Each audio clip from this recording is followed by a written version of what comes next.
Welcome back to the skid factory. The grenade has been diffused. We've pulled it out and thrown it in the garden. And now it's time to prep the chassis for the big dog. Okay, doggy. Okay, doggy, gives me the Cummins.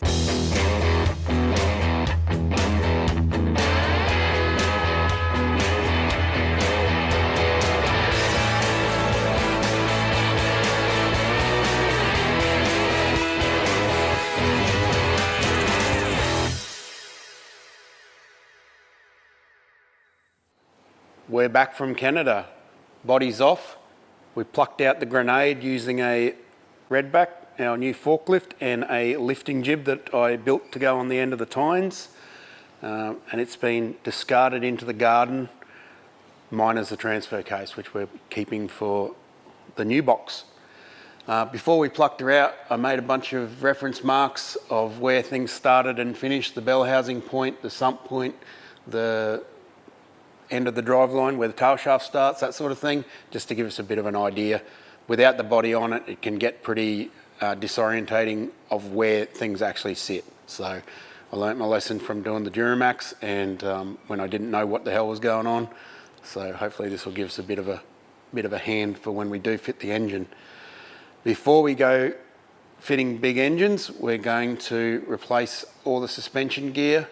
We've got a whole bunch of stuff from Dobinsons suspension. It's pretty much everything that moves up and down and bends is going to get replaced. We're going to correct the camber on the front and all that sort of thing. New shockies with big reservoirs and stuff on it. It's all pretty nice looking stuff, but we'll have a look when we get it all out of the boxes. We're also going to replace the diffs. It's fitted with 4.1 ratio diffs, which is not really the right ratio for that engine. It's not a big rever, but it's got massive torque down low, so we want to keep the thing working between 0 and 3,000 RPM. They're getting replaced with 3.5 diffs, and also the tyre size is going to increase quite a bit, so that'll bring it back down into a more Cummins appropriate engine speed ratios. We've also got some Harrop E-Lockers to go into the new diffs, made by Eaton. Electric lockers, perfect for out in the bush for when you want to climb up silly cliffs and stuff. So we'll fit them up, give the diffs a bit of a once over and refit. Let's rip it apart.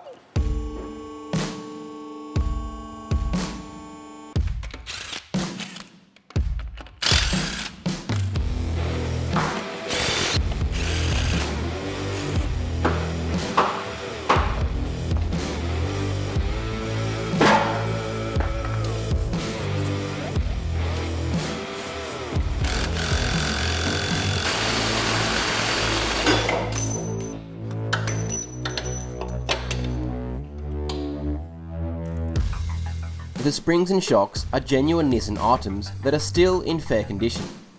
It's obvious that the car hasn't really done any harsh off-roading in its life. Everything's going straight into the scrap bin to make way for the upgraded Dobinsons items.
all the standard springs and shocks and everything have been pulled out. We've pulled the front diff right out to do the leading arm bushes and stuff like that, which I'll show you in a sec. We went to Old Cox and pressed the bushes out because they're a bit of a pain to get out without the right bits. And now we're going to replace them with some correction bushes that are going to give the front end more caster for when it's lifted, because it's a leading arm. As it lifts, the arms go like this and your kingpin angle changes, so you lose the caster that it was set with from the factory. That makes them wobble when you hit speed, and it can be very, very dangerous. Can throw you off the road if they get bad enough. This is the Dobinson setup. These are good because they're two-piece, so they're a lot easier to fit. Usually you got to sort of pick your spot and press them in, and that's where they are, and if you mess it up you're in trouble. So these ones you can just pull them out pretty easily. So it's got this sort of splined setup on the bush. So what we're doing here is, originally these were in the middle, so now we're using eccentric bushes to basically roll the diff around inside these arms. That tips the top backwards, so you increase the caster. So there's a couple of settings you can have depending on how high the vehicle is going to go and how much correction it needs. You can choose, there's paperwork with it to let you know. What's the rest of the gear you got on the table here, Al? You got everything spread out and instructions everywhere? Yeah, so we pulled everything out just to go through it all.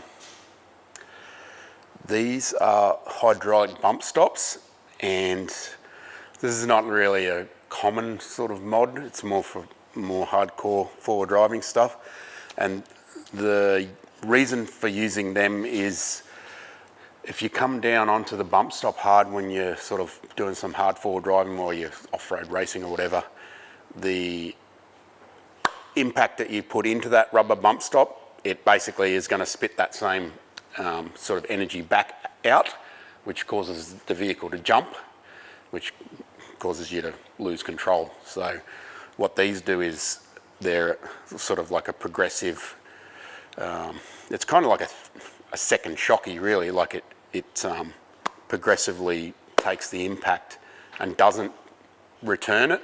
It absorbs it and sort of dissipates it rather than letting it come back out again. So there's a little bit of work fitting these. There's some sort of structural work we've got to do on that spring tower, I suppose you'd call it, spring seat. There's things to mount these on, which is you sort of adjust your height and everything. You've got to cut a hole through the original piece. These get welded on the top. These are other pieces that go inside that you weld through, and there's a band that goes around the edge, so it's pretty full on. Just go show me the band, just place it on there for us.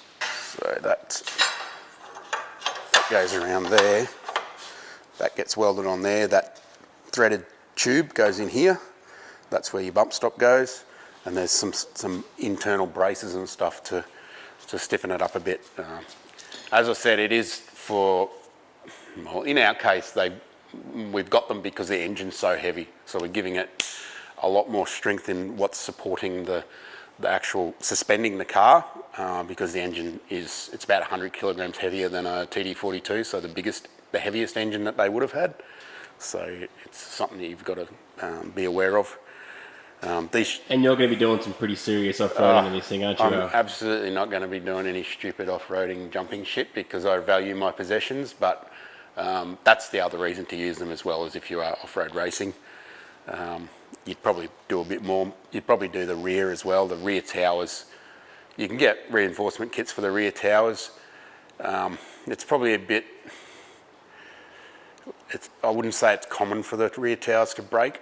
Yes, they will break if you're a dickhead and you're jumping your patrol and if you're doing stuff that's completely out of the ordinary, or if you've got a ute and you're putting way too much weight in the back of it, they can have problems, but generally speaking, they're okay. We're not really doing anything in the back of the car to increase the weight or anything like that. We're only sort of punishing the front, so we're only going to pay attention to the front at this stage. It's and do this stuff. So yeah, these Patrol chassis are pretty good. They're pretty strong. You love it. They work well. They are better than a Land Cruiser in my opinion. A lot less problems with the drive lines. In general, everything is better in the chassis. The only problem with these things is the engines are shit. So it's kind of like the opposite in a Land Cruiser. They have a good engine. 1HDT is a good engine. Some of them aren't that good. But the chassis, they have a small front diff. They have a G-series front instead of the full-size one. And just everything tends to leak and wear out a bit faster, which is very un-Toyota-like, but... Why don't you fit a 1HD to your Y61? Because 1HDs cost $15,000 with 500,000 Ks on them, so they're a rip-off. About the same price as the Cummins, You can buy, you could buy 2 Cummins for that if they had 500,000 Ks on them, so it's not really... Not in Australia. Yeah. Really? Yeah, the older ones aren't that expensive. Oh, yeah. Second-hand. This one's expensive because we rebuilt it Oh, and right. made it out of 2 engines. I had to buy 2 engines in the first place. So I'm not real smart.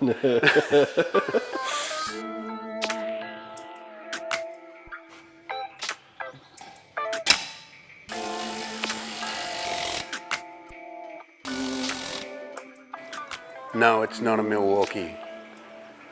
We're testing it for Tool Pro, so it's a generic skin. You like the half-inch? It is excellent for stuff like this, yeah.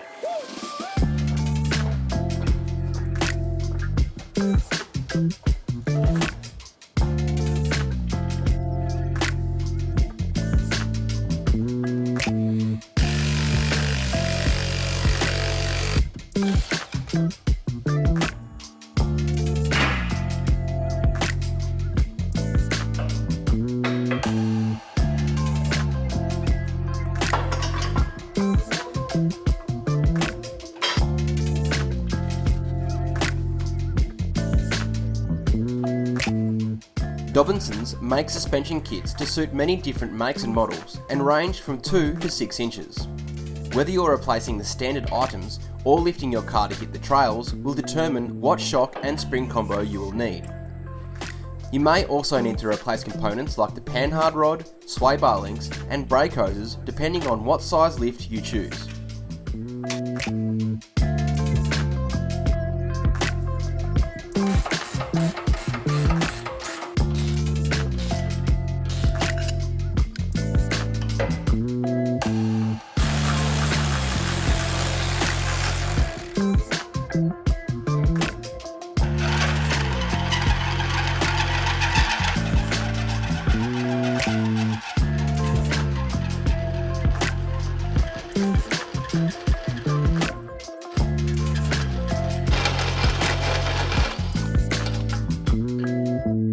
Installing the hydraulic bump stops and shock tower reinforcing plates requires drilling and welding to the frame.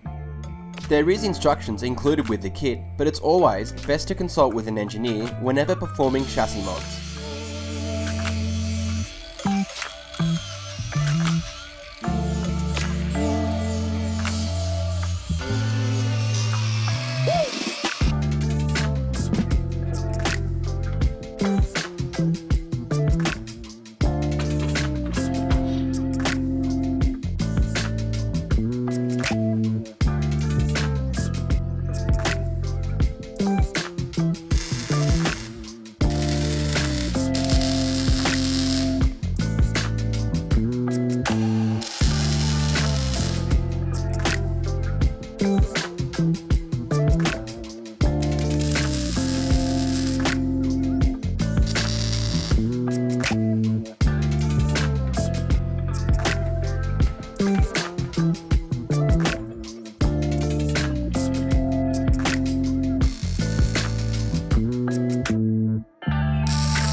Once tacked in place, a wet rag is installed into the bump stop tube to help regulate the heat and also stop any welding slag from penetrating the threads. Smells like a public toilet.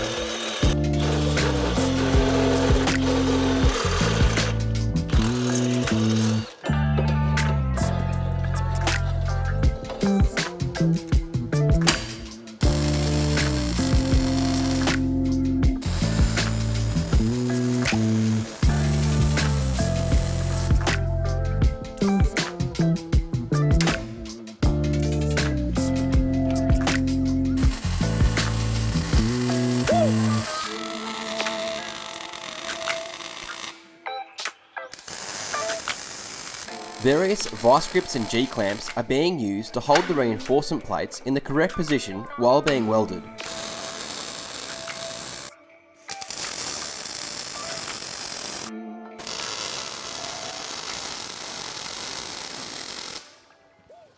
We've got the tubes welded into the top plates, they're tacked on. We've then gone through and tacked on, cleaned up everything ready for welding, all the reinforcement stuff. So there's internal plates and this external band here. In the instructions from Dobinsons, it basically that then says consult your engineer who's going to pass this and do what he says as far as welding it goes. There's a bunch of ways you could go about it, stitching, full weld, that sort of thing. It's up to the guy that's signing it off to tell you which way he wants it done, he or she wants it done. So that's what we're going to do. Once we get the go-ahead and told what to do, we'll zip it all up, give it some paint, and we'll be ready to go. Ready to jump sand dunes, Alan? No, that's probably not going to happen because I have a brain. I think you need a 200 series for that anyway. Yep. 200 that you borrowed off your mum, Karen.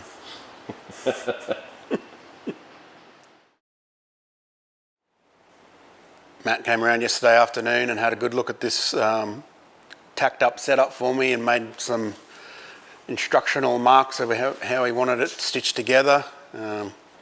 Matt cuts trucks in half and lengthens them and stuff like that, so he's well trained in how welding is meant to be done on chassis. Did he leave you with a PDF file or? Not this time, he just drew it for me, which is much easier. So that just needs a little bit of a tidy up with a wire brush to get rid of some of the weld splatters, and it's all good to go. We've cut off the original ZD30 engine mounts. They were in that vicinity. It's sort of reasonably easy to get off, really. A lot easier when the body's off the car. It's sort of pretty pokey getting in there when you're trying to cut them off with the body on the car, because you've got to sort of get inside the engine bay and there's not much room to move. So they're all ready to go. The new mount plates will go in a similar vicinity, I'd imagine. Now we're onto the diffs.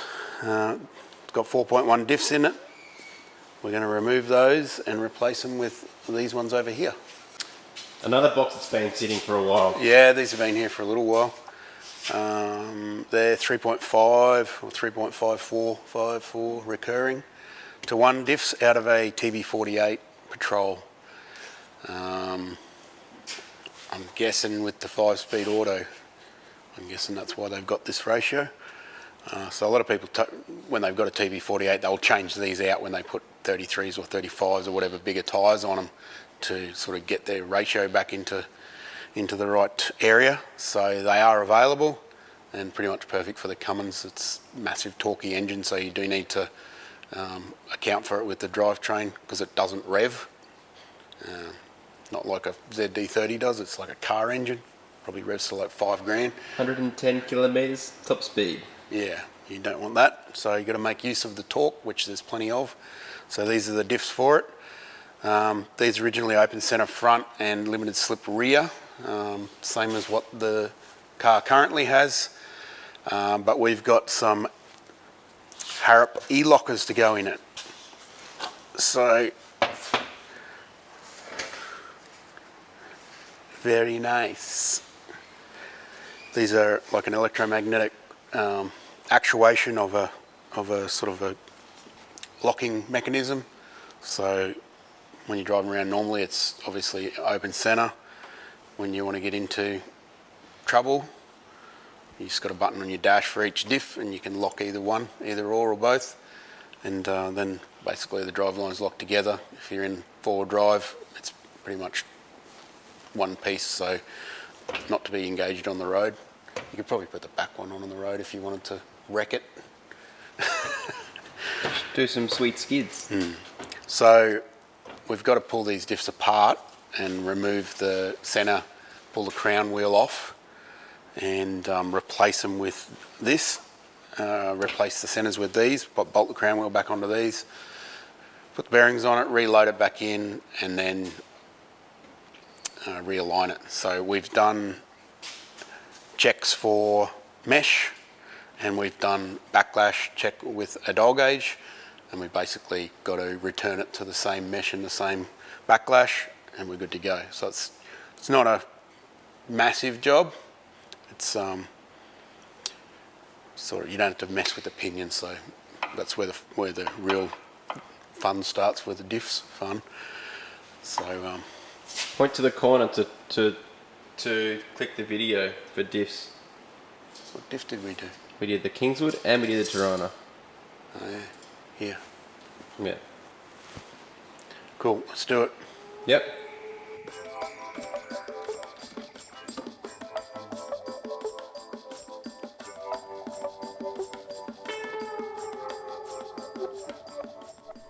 The Patrol uses a H233 differential, which are generally reliable unless you're attempting a four-wheel drive burnout with a supercharged V8. Nissan also have a 260mm variant, but unfortunately it's unavailable in Cummins friendly ratios.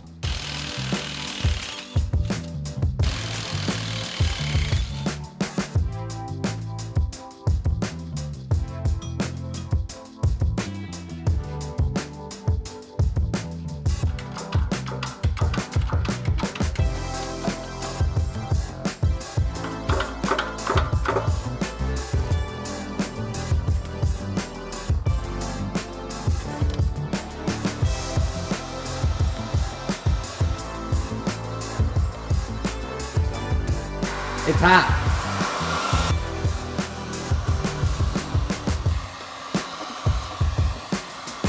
Moderate heat is applied to the crown wheel to help with expansion and fitment to the Harrop centre. Loctite is applied to the bolts and then torqued to Nissan specifications.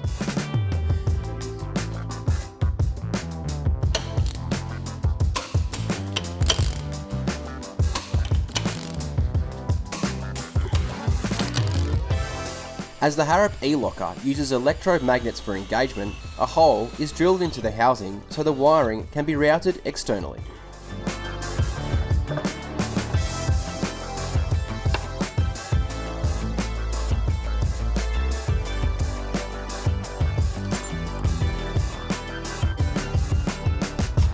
Nothing says I know what I'm doing than wearing a cowboy tuned shirt, mate.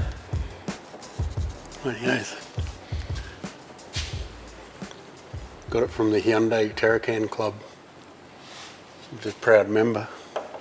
I hear there's a new Terracan coming out. What? It's gonna dominate all. It's gonna have like a fridge in the back that stays on when you turn the car off. You're just gonna sell the Patrol and buy a Terracan, aren't you? So Karen's groceries don't get warm.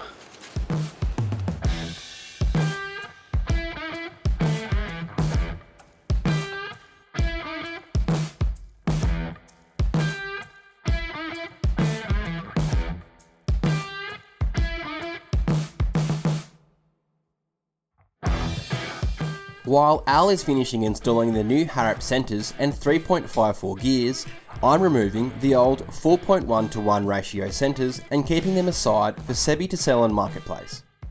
This includes removing the brake calipers, rotors, and then sliding out the axles.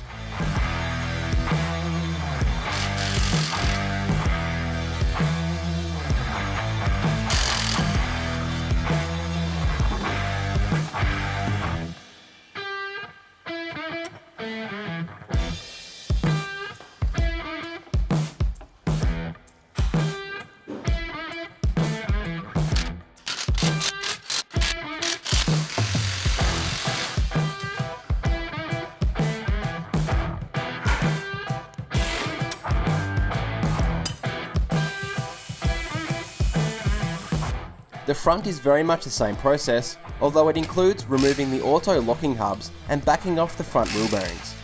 These will get repacked in the future, but for now, they'll be refitted as they are.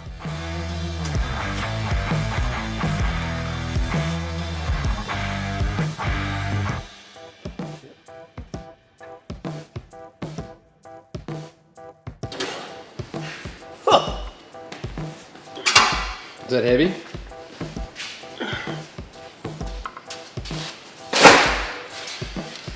going in the bin. Yep. Okay.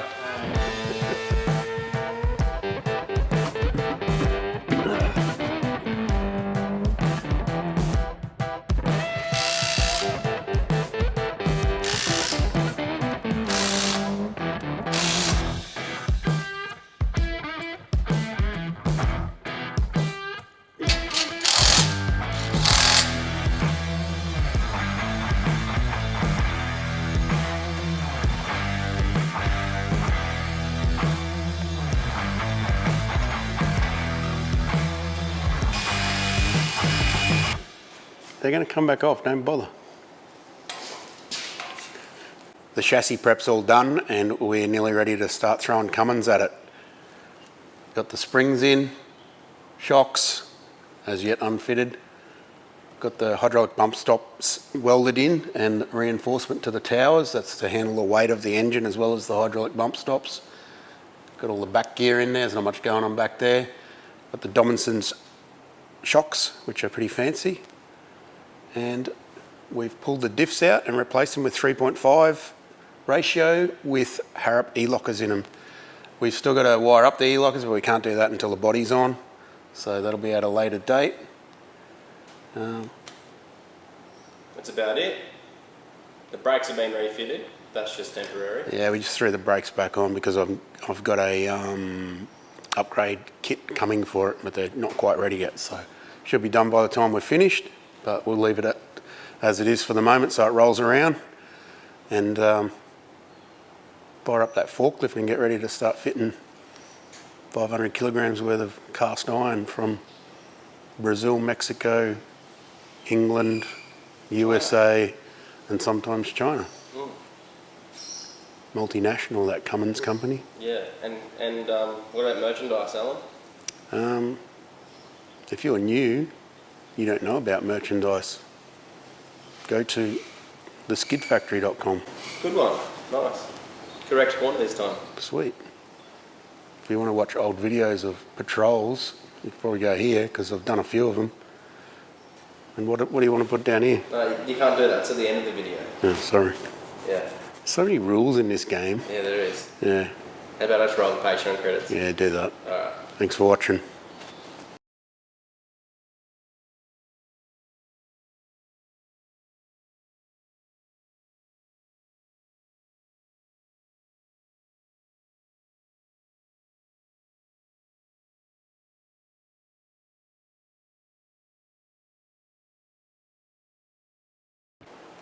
You're not going to go climbing up cliffs. No, I'm not. Can I climb cliffs? If you take your own car. Can I push your Challenger off a cliff? No. Can I push this off a cliff? Probably not because your Challenger hasn't got enough power. we can try. How about we have one go? I'll go first. A tug of war. I'll go first and then you can try after you recover yours from the bottom of the cliff. When are you going to take that bloody motorbike out in the bush?